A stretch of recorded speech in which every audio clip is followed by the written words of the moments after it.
कौन सुखी कह कबीर और सब दुखिया, एक संत सुखी मन जीती हो। अब मन जीता कैसे होगा? परमात्मा की शरण में आवे।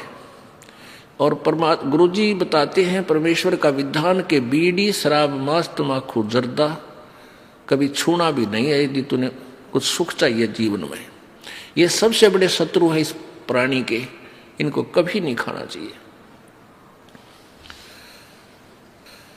बकवाद करेगा क्योंकि इसने तो आपको पशु बनाने का कॉन्ट्रैक्ट ले रखा, ठेका ले रखा।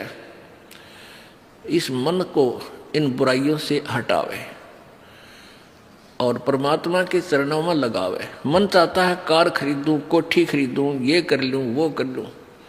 अब मन के सोचने से और कहने से कुछ नहीं होगा।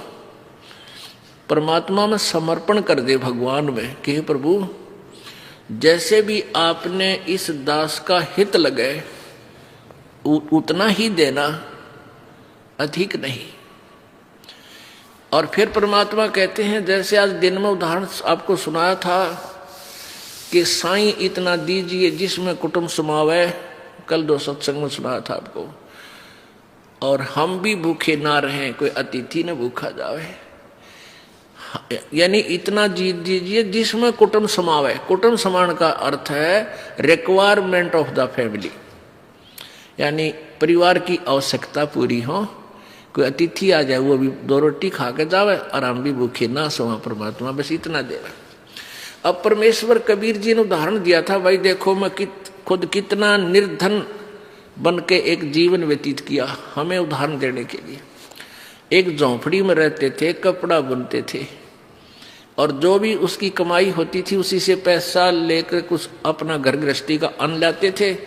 क्योंकि 2 माता पिता थे, मुंह बोले और 2 बालक थे जो मुर्दे जीवित कर रखे थे। लड़का और लड़की बेटी रूप में रखे हुए थे, बेटा बेटी रूप में रखे थे। परमात्मा कबीर जी का किसी से जन्म नहीं हुआ, ना उनकी कोई संतान थी, ना उनकी कोई पत्नी थी। ये झूठे लोगों ने परमात्मा को जो है ना दूसरे ढंग से पेश कर दिया, बिल्कुल गलत ज्ञान प्रचार कर रखा था। तो वो क्या करते थे, जो भी धन आता था, कमाई होती थी, अपने परिवार का कुछ खर्चे खातर लाते, बाकी शेष का धर्म में लगा दिया करते थे। अब आप जी को ये उदाहरण देते हैं कि जोड़ जोड़ कर मत डरो, परमात्मा में विश्वास रखो, जितना हो धर्म में लाओ। और फिर देखना, अब उस परमात्मा ने ये दिखाया कि मेरे द्वार पर 18 लाख अतिथि आ गए थे। अतिथि का अर्थ होता जिनके आने की तिथि पूर्व निर्धारित ना हो, अचानक आ जा। अब वो उन दुष्ट लोगों ने चिट्ठियां डाल दी परमात्मा को लज्जित करने के लिए, शर्मिंदा करने के लिए। लाखों लोग, 18 लाख व्यक्ति आ गए कबीर जी के अतिथि बन गए। परमात्मा कहते हैं मेरे अतिथि भूखे नहीं गए, 3 दिन डटे, 3 दिन रुके और तीनों दिन बड़े भंडारे चले। जो भी खान योग चीज थी जिसने डिमांड की, लड्डू की इच्छा थी लड्डू आ रहे हैं, जलेबियों की इच्छा करता जलेबी आ रही है, कचौड़ी पकौड़ी खीर खांड हलवा और 18 लाख अतिथियों को 3 दिन तक बड़ा भंडारा दिया। और फिर प्रत्येक खाने के उपरांत 1 दोहर और 1 असरफी, जैसा भी चिट्ठी में उन दुष्टों ने लिखा था वो भी दिया। तो परमात्मा कहते हैं ऐसे रहो तो मेरे ऊपर आश्रित कहो के, फिर देखना आन दे। कहते कल पे कारण कौन है और कल कर सेवा निकाम, मन इच्छा फल देऊंगा जो पड़े धनी ते काम। जब धनी का काम था वहां पर ना पूरी काशी का के दाने इकट्ठे कर ले गेहूं तो 18 लाख व्यक्तियों को नहीं खिला सकते, और वहां परमात्मा ने डूंडा उठा दिया। अब मन जीती का अर्थ है कि गुरु जी के वचन पर डट जा। गुरु जी कहते हैं ये बुराई मत करो, तुरंत त्याग दो, ये भक्ति करो, हाथ से जितना पुण्य हो सके अवश्य करो। परमेश्वर जी कहते हैं चढ़ी चोंच भर ले गई नदी ना घट्यो नीर, और दान दिए धन घटे नहीं नो कह रे साहिब कबीर। पुण्यात्माओं, प्रसंग था कि तन धर सुखिया कोई न देखा, जो देखा सो दुखिया हो। और उदय अस्त की बात करे मन सबका किया विवेका हो। जो चक्रवर्ती राजा उदय अस्त, जिसके राज्य में सूर्य अस्त ही नहीं होता, उदय जहां होता है और अस्त जहां होता है, यानी पूरी पृथ्वी का शासन जिसके पास है, वो इंसान भी कभी सुखी नहीं हो सकता जो भक्त नहीं है, जो सच्चा भक्त नहीं है, सत भक्ति नहीं कर रहा है, पूरे संत की शरण में नहीं है। तो फिर कहाँ सुख है? तो परमात्मा कहते हैं, मन तू सुख के सागर बस रे भाई, और न ऐसा यस रे। मन तू सुख के सागर बस रे भाई, और न ऐसा यस रे। यहां मान लीजिए पूरी पृथ्वी का राजा है, तेरी बड़ी महिमा हो रही है, ठाठ हो रही है, दुनिया तेरे गुण गा रही है। उदय अस्त बीच चक्कर चले थे, ऐसी जन ठकुराई। उदय अस्त बीच चक्कर चले थे, ऐसी जन ठकुराई। चुनक ऋषि स्वर कल्प करी, तब खोज न पाया राई। मन तू सुख के सागर बस रे भाई, और न ऐसा यस रे। यस माने यहां तू क्या महिमा बनाना चाहता है? कार खरीद के और आसपास के लोगों में प्रभु बनना चाहता है कि ओ बड़ा सेठ आदमी है। कहते हैं सर्व सोने की लंका होती। ओहो, ये क्या दिखाते हैं मूर्ख लोग, अनजान। 4 गुठी पर रे मोटी मोटी, वो तरह, और गोड़े भी सी मोटी चैन। अरे कुतरू, कबीर साहब कहते हैं तुम वैसी सामांडी पाएंगे। रावण ने पूरी सोने की लंका बना रखी थी, जैसे हमने मकान बना रखे, ऐसे सोने की लिपाई, सोने की ईंट, स्वर्ण। और आज उसका कितना नामो निशान नहीं। ये क्या सुख है? तो परमात्मा क्या बताना चाहते हैं कि मन तू चल रे सुख के सागर, जहां शब्द सिंधु रत्नागर। ओह, अब सुख सागर किसे कहते हैं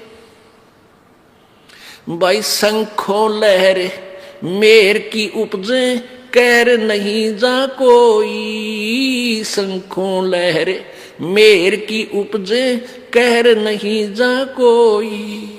दास गरीब अचल अविनाशी, सुख का सागर सोई। मन तू सुख के सागर बस रे भाई, और न ऐसा यस रे। शंखों लहर मेहर की उपजे। एक समय कभी कभी आप एकांत में बैठे हो, एक ऐसी हिलोर उठती है अंदर से, इतना आत्मा निर्मल हो जाता है कि दुश्मन भी दुश्मन नहीं लगता, उसके प्रति भी प्यार भाव बन जाता है, उसके ऊपर भी रहम बन जाता है।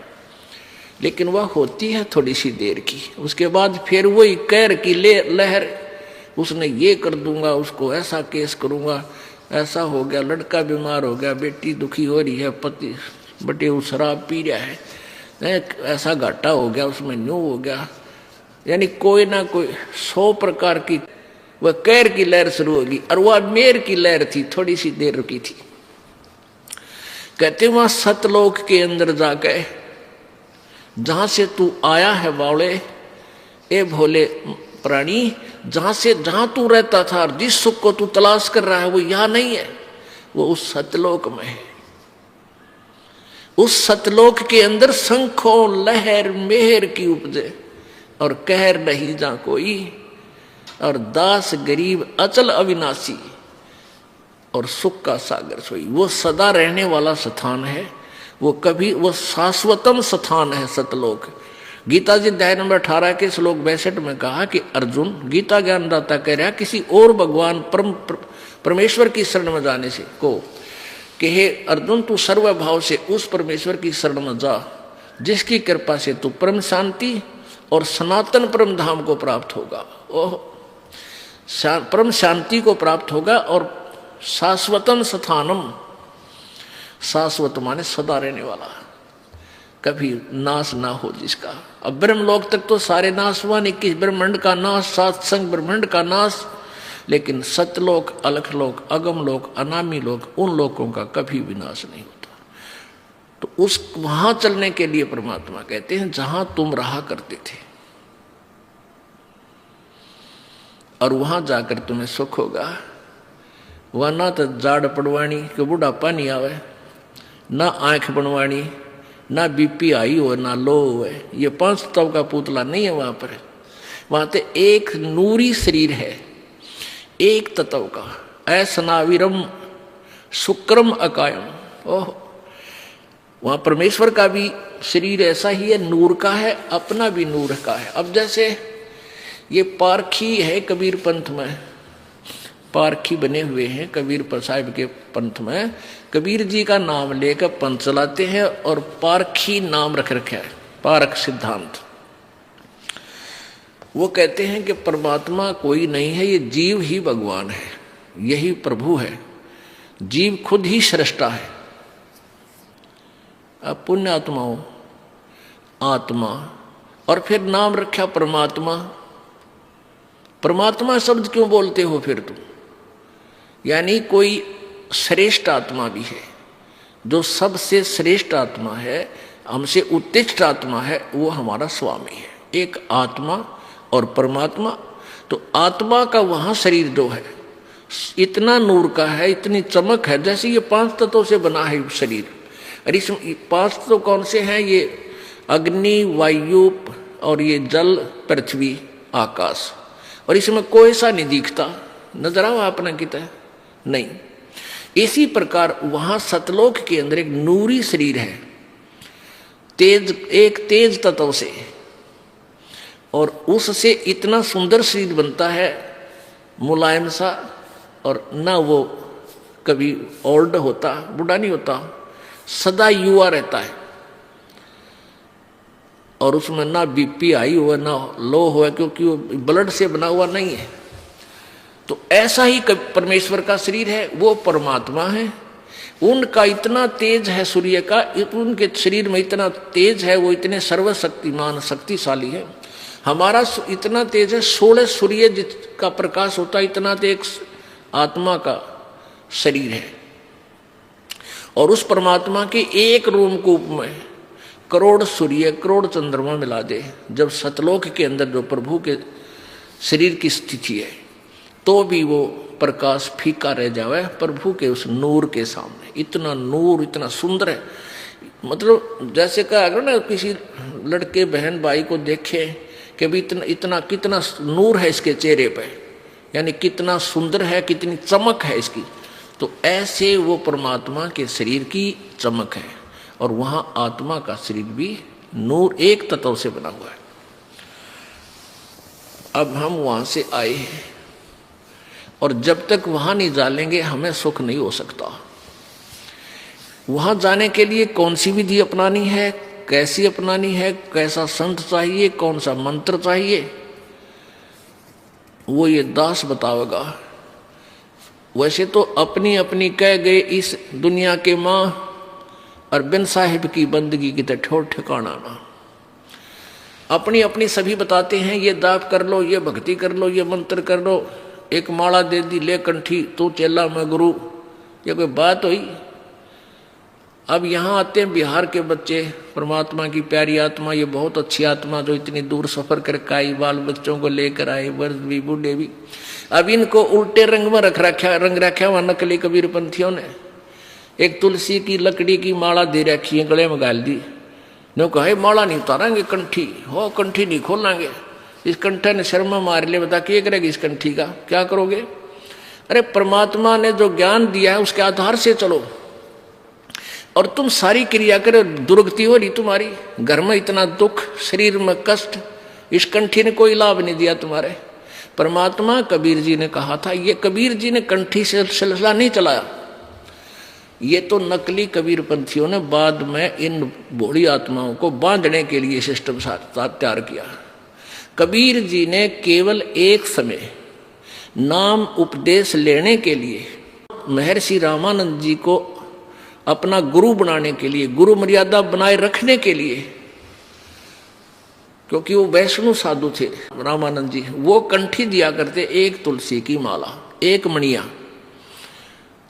और वो जो है ना वैष्णव साधु माना जाता था। अब परमात्मा ने उनकी शरण ली। रामानंद जी ने कंठी का लिए उसमें नहीं कहा, लेकिन उन्होंने वो जो स्नान करने के लिए गए थे रामानंद जी पंचगंगा घाट पे, और कबीर जी 2-2.5 वर्ष का बच्चे का शरीर बना के और पैड़िया में लेट गए थे अंधेरे में। सुबह सुबह रामानंद जी का खड़ाऊ सिर में लगी परमात्मा के, और एकदम जब झुके नीचे को, जब कबीर जी ने बच्चे की तरह रोने की लीला की, तो जो ही रामानंद जी झुके नीचे को, उनकी कंठी हुआ एक तुलसी वाली कबीर जी की गले में डल गई। अंधेरे में रामानंद जी को पता नहीं चला। तो फिर ये कथा फिर सुनाएंगे आपको, क्योंकि ये प्रसंग और सुनाना, इसलिए एक शॉर्टकट में बता रहे हूँ। रामानंद जी के एक शिष्य ने जो सत्संग कर रहा था, कबीर जी ने उसको टोका था। तो रामानंद जी के शिष्य ने पूछा कि तू वेद शास्त्रों के बारे में कैसे जानता है? तूने तिलक क्यों लगा रखा है? क्या तूने किसी से नाम ले रखा है? परमात्मा बोले हाँ, मैंने उसी से नाम ले रखा जिसे तूने ले रखा है। अब वो रामानंद जी ब्राह्मण, और वो सत्संग कर रहा था, वो रामानंद जी का शिष्य ऋषि, इस बात से वो कुपित हो गया कि झूठ बोलता है तू, हमारे गुरु जी तो किसी को नाम नहीं देते, शूद्र को, तू जुलाहा जाति का, तूने मेरे गुरुदेव को नीचा दिखाया है। रामानंद जी के पास ले गए। स्वामी जी ने जब उनसे वार्ता की तो परमात्मा ने, रामानंद जी ने कहा कि तूने मेरे से कब नाम लिया?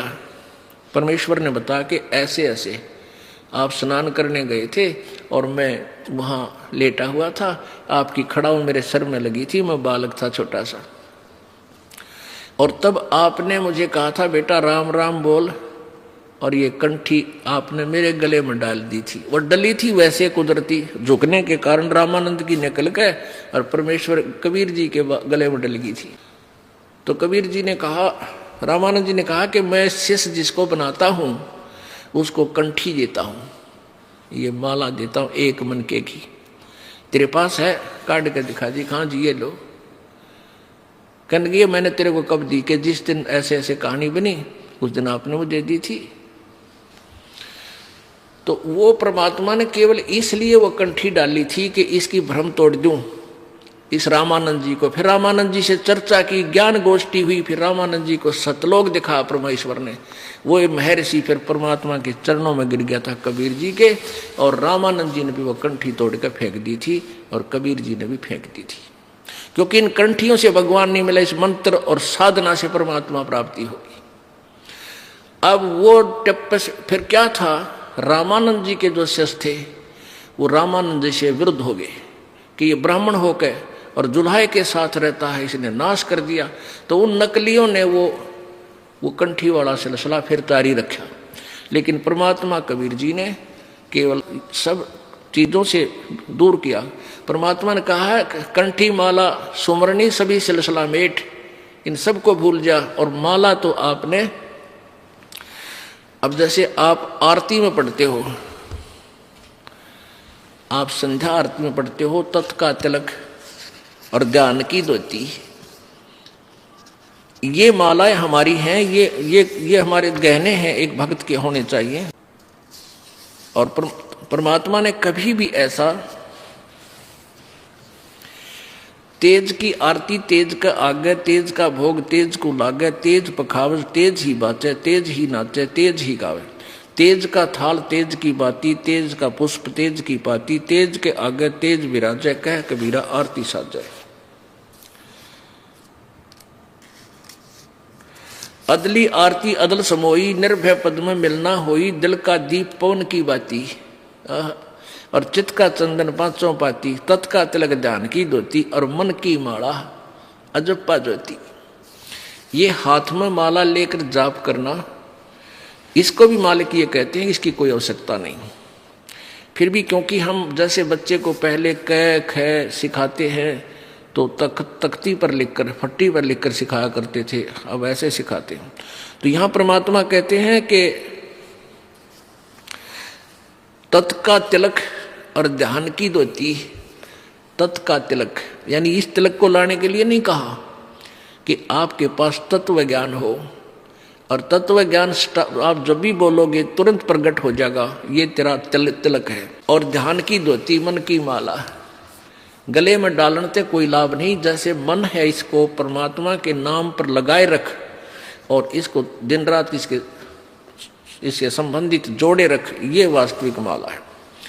तो ये परमात्मा हमें यही बताना चाहते थे कि तुम जो साधनाएं कर रहे हो इनसे कोई लाभ नहीं होगा। और कोई विकार नहीं छोड़ रखा उन कबीर पंथियों ने। सारे जर्दा खावें, बीड़ी पीवें और तम्बाकू खावें और पूजा, क्योंकि उनसे लाभ तो होना नहीं कोई। अब जैसे ये दास इस हरियाणा में यही इसी तरह के तम्बाकू और शराब यहाँ भी एक नंबर पर है, खूब पीवे हैं, तम्बाकू भी खाते हैं। लेकिन जब इन बच्चों को परमात्मा की प्यारी आत्माओं को ये ज्ञान होगा कि ये बुराई है और हमारे बंधन का कारण है, तो तुरंत छोड़ देंगे। देखा देखी बुराई लगाई है, वो पी रहा है मैं भी पी लूँ, ले पी ले। वो पीने वाला, एक पीने वाला 200 ने आदत खराब करेगा। अब हमारे बच्चे उनको त्याग रहे हैं। सभी मेरे जो दास के अनुयायी हैं, परमेश्वर कबीर जी के सेवक हैं, ये अब सब बुराई त्याग देते हैं। इनको पता है कि भगवान चाहिए तो त्यागना पड़ेगा, ना तो मर कुएं में पड़ गए, फिर कोई लाभ नहीं होगा, हाहाकार मच जाएगी, घर में भी दुख होगा, शरीर में भी कष्ट हो जाएगा। तो ईब 10 बच्चा ने छोड़ी हमारा ने, उन 200 की छुड़वाई। अब हजारों ने छोड़ी तो 10,000 की छुड़वा दी। 1 लाख ने बुराई छोड़ी तो 10 लाख की छुड़वा दी। तो बुराई घर भी ऐसे ही किया था, एक पीने लगा 10 को सिखा दिया, 10 ने फिर 20 को सिखा दिया, हजारों को सिखा दिया। तो ऐसे ही बुराई हम हटाएंगे समाज से, दास का ये मुख्य उद्देश्य है। क्योंकि इसके बिना भक्ति बन नहीं सकती। जैसे किसान खेत बीजता है और खेत को संवारेगा नहीं, वैसे बीज दे, उसको कुछ नहीं मिलना, व्यर्थ प्रयत्न है, वो बीज भी बर्बाद करना है। तो दास का उद्देश्य है कि पहले आपको हर बुराई से दूर करूं जो आवश्यक ही नहीं हमारे मनुष्य जीवन की, और फिर ये नाम रूपी बीज आप में बोऊंगा। देखियो परमात्मा कितना सुख देगा आपको। अब कल आपने सुना था, तिल भर मछली खा के परमेश्वर कहते हैं और लाख गऊ दे दान। एक गऊ, लागड़ गऊ, दूध वाली गऊ दान देने का बहुत पुण्य लिखा पुराणों में। कहते हैं तिल भर मच्छी यानी मांस खा के, एक तिल जितना, और लाख गऊ दे दान, उससे भी कोई लाभ नहीं होगा, तो भी नरक निदान है। ओहो। तो इसी प्रकार परमात्मा कहते हैं जरा सा भी तम्बाकू खा लिया इस नाम लेने के बाद, और बीड़ी सिगरेट पी ली या पान खा लिया जिसमें नशा होता है, तो उसी दिन तेरा भक्ति नष्ट हो जाएगी, ये नाम नहीं रहेगा। अब समझदार व्यक्ति नहीं गलती करेगा। जैसे माता गर्भ को रख यतन बना और ठेस लगे तो छन्न हो तेरी, ऐसे भक्ति जा। किसी बहन को 5, 7, 10 वर्ष में कोई गर्भ रहा हो, फिर वो रात में भी दुखी रहती है, चिंतित रहती है। जब वो करवट लेती है तो भी एकदम उठ के बैठ जाती है, कहीं मेरे बच्चे पर दबाव तो नहीं पड़ गया और ये खराब तो ना हो गया है, भगवान मेरा गर्भ खराब ना हो जाए। तो वो फिर उसको प्रफुल्लित कर लेती है, फिर वो बालक, वो लाल उसको प्राप्त होता है। ऐसे ही ये भक्ति है, इसको इतने जतन से रखना पड़ेगा आपने यदि परमात्मा चाहते हो। ना यह आने की कोई आवश्यकता नहीं, क्यों डले ढो खाम का। और आज देखना कुछ दिनों के अंदर ये समाज सुधरेगा, आपकी हर इच्छा परमात्मा पूरी करेगा, घर का दुख मिटेगा, शरीर का कष्ट मिटेगा, जो लाखों रुपए से बिना मिटना था। तो फिर आपको कितनी शांति और कितनी खुशी होगी और कितनी उमंग से आप आओगे। पहले वो बीमारी पर पैसा लगाते थे, फिर दान में खर्चोगे और दान से आपको पुण्य होगा। कहते हैं धर्म तो धसके नहीं धसके तीनों लोग, और खैर आयत में खैर है कीजिए आत्म भोग। अब हमने ये साधना करके क्यों करते हैं साधना कि हम सुख सागर प्राप्त करें, हम सतलोक में चलें।